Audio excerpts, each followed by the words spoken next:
TTV அண்ணனை பொறுத்தவரை நம்ம ஒரு விஷயத்தை புரிஞ்சுக்கணுங்கன்னா, அரசியலில் எப்பொழுதுமே இன்றைக்கி ஒருத்தர் நம்மளோட இல்லை, நான் அதனால் தூரமாக இருப்பேன் அப்படின்னு எப்பொழுதுமே நீங்கள் அரசியல் செய்ய முடியாது. டிடிவி தினகரன் அவர்களை பொறுத்தவரை 2024 நம்மோடு பயணம் செய்கிறவங்க.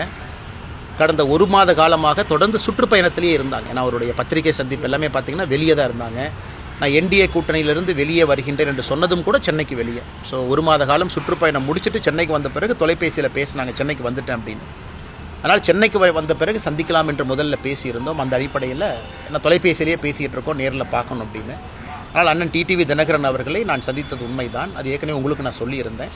நான் எப்பொழுதும் சொல்கின்ற அதே கருத்தை தான் அவர்கிட்டே வலியுறுத்தினேன். தமிழகத்தை பொறுத்தவரை இன்றைக்கி அரசியல் களம் எப்படி இருக்குது, அரசியல் நிலைமை எப்படி இருக்குது, அதே போல் அவருடைய பார்வை எப்படி இருக்குது, திராவிட முன்னேற்றக் கழகத்தினுடைய கூட்டணி வீழ்த்தப்பட வேண்டும் என்றால் என்ன நடக்கணும் என்பதையெல்லாம் இருவரும் பேசினோம்.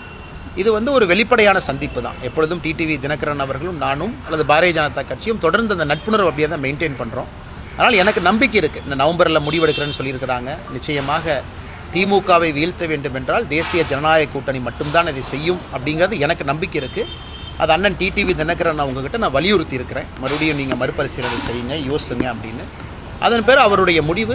நம் காலம் இருக்குது, காத்திருப்போம். சின்ன சின்ன மனஸ்தாபங்கள் எல்லாமே அரசியலில் கடைசியாக தேர்தல் களத்தினுடைய சூடு வரும் பொழுது அது மாறும் என்பது என்னுடைய நம்பிக்கை.